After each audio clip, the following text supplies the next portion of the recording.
এতদিন বিয়ে বাড়ি করে পাগল হয়ে যাচ্ছিলাম, আর এখন এসেছে হরিনাম সংকীর্তনের সিজন। সব সময় শুধু সব জায়গায় এখন হরিনাম চলছে, তোমরা যেখানেই যাও না কেন শুধু হরিনামই শুনতে পাবে।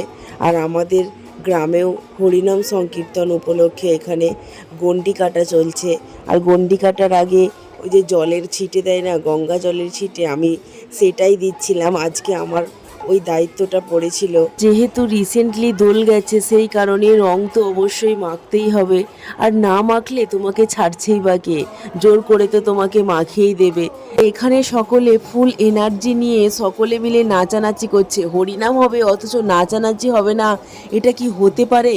শুধু কি নাচানাচি করলে হবে? ধুলো মাটিও তো একটু মাখতে হবে। এই দেখো এখানে বাচ্চারা সবাই মিলে কাদা মেখে পুরো ভূত হয়ে গেছে। তো আজকের এই ভিডিওটা কেমন লাগলো তোমরা কিন্তু অবশ্যই জানিও। বাই, রাধে রাধে।